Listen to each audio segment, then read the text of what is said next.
जय माता दी।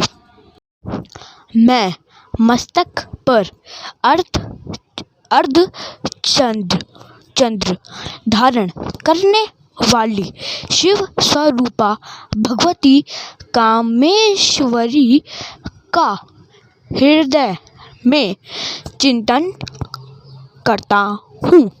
वे तपाए हुए सुवर्ण के समान सुंदर हैं। सूर्य, चंद्रमा और अग्नि, ये ही तीन उनके नेत्र हैं तथा वे अपने मनोहर हाथों में धनुष, बाण, अंकुश, पाश और शूल धारण किए हुए हैं। ऋषि कहते हैं, राजन, आपके प्राणों के समान प्यारे भाई निशुंभ को मारा गया देख तथा सारी सेना का संहार होता जान शुंभ ने कुपित होकर कहा, दुष्ट दुर्गा, तू बल के अभिमान में आकर झूठ मूठ का घमंड ना दिखा। तू बड़ी मुनिनी बनी हुई है, किंतु दूसरी स्त्रियों के बल का सहारा लेकर लड़ती है। देवी बोली, ओ दुष्ट, मैं अकेली नहीं हूँ। इस संसार में मेरे सिवा दूसरी कौन है? देख, ये मेरी ही विभूतियाँ हैं। अंत मुझमें ही प्रवेश कर रही है। तदंतर ब्रह्माणी आदि समस्त देवियाँ अंबिका देवी के शरीर में लीन हो गई। उस समय केवल अंबिका देवी ही रह गई। देवी बोली, मैं अपनी ऐश्वर्य शक्ति से अनेक रूपों में यहाँ उपस्थित हुई थी। उन सब रूपों को मैंने समेट लिया। अब अकेली ही युद्ध में खड़ी हूँ। तुम भी स्थिर हो जाओ। ऋषि कहते हैं, तदंतर देवी और शुंभ दोनों में सब देवताओं तथा दानवों के देखते देखते भयंकर युद्ध छिड़ गया।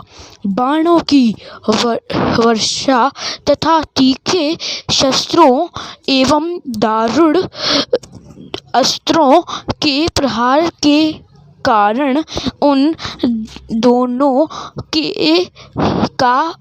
का युद्ध सब लोगों के लिए बड़ा भयानक प्रतीत हुआ। उस समय अंबिका देवी ने जो सैकड़ों दिव्य अस्त्र छोड़े, उन्हें दैत्य राज शुंभ ने उसके निवारक अस्त्रों द्वारा काट डाला। इसी प्रकार शुंभ ने भी जो दिव्य अस्त्र चलाए, उन्हें परमेश्वरी ने भयंकर हुंकार शब्द के उच्चारण आदि द्वारा खिलवाड़ में ही नष्ट कर डाला। तब उस असुर ने सैकड़ों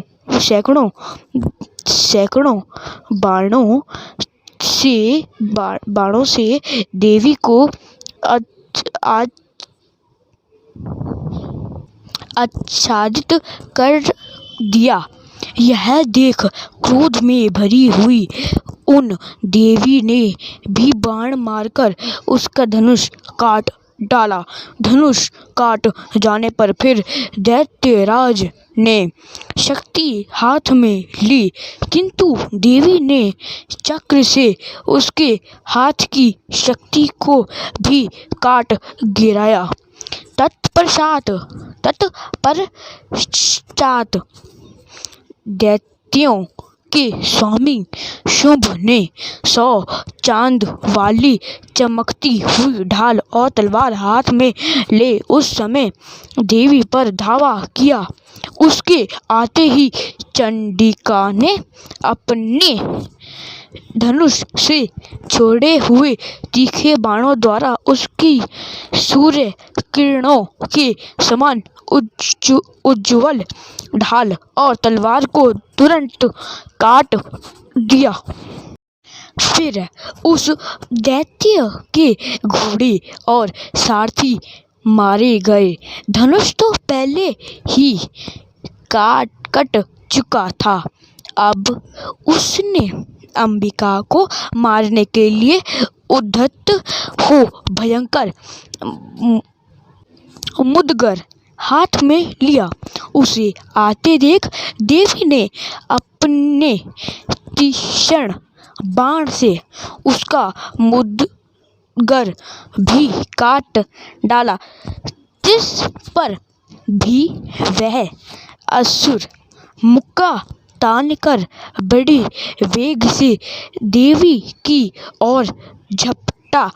उस दैत्यराज ने देवी की छाती में मुक्का मारा। तब उन देवी ने भी उसकी छाती में एक चांटा जड़ दिया।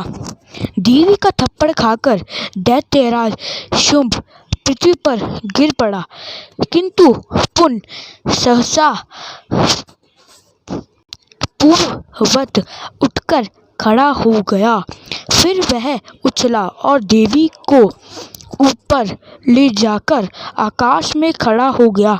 तब चंडिका आकाश में भी बिना किसी आधार के ही शुंभ के साथ युद्ध करने लगी।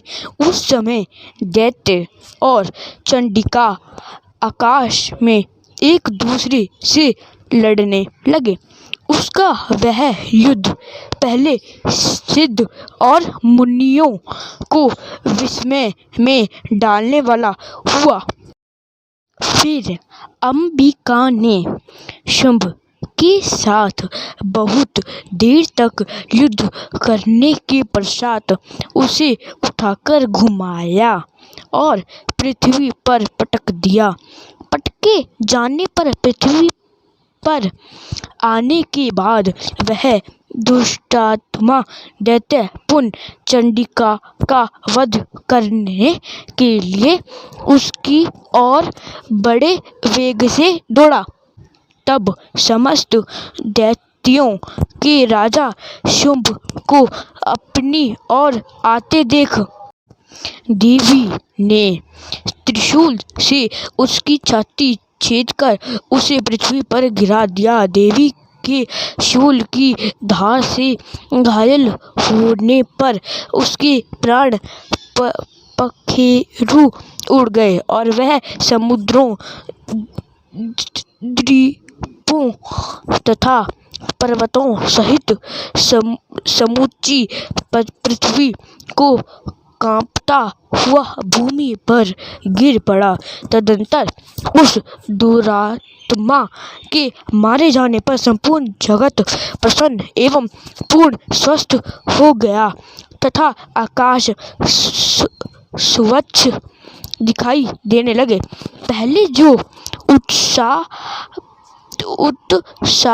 उत्पात सूचक मेघ और उल्कापात होते थे वह सब शांत हो गए तथा उस दैत्य के मारे जाने पर नदियां भी ठीक मार्ग से बहने लगी।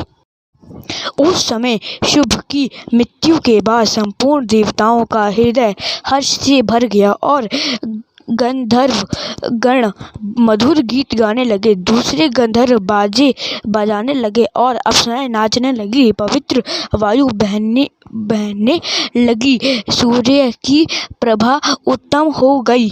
अग्निशाल की बुझी हुई आग अपने आप प्रज्वलित हो उठी तथा संपूर्ण दिशाओं के भयंकर शब्द शांत हो गए। जय माता दी।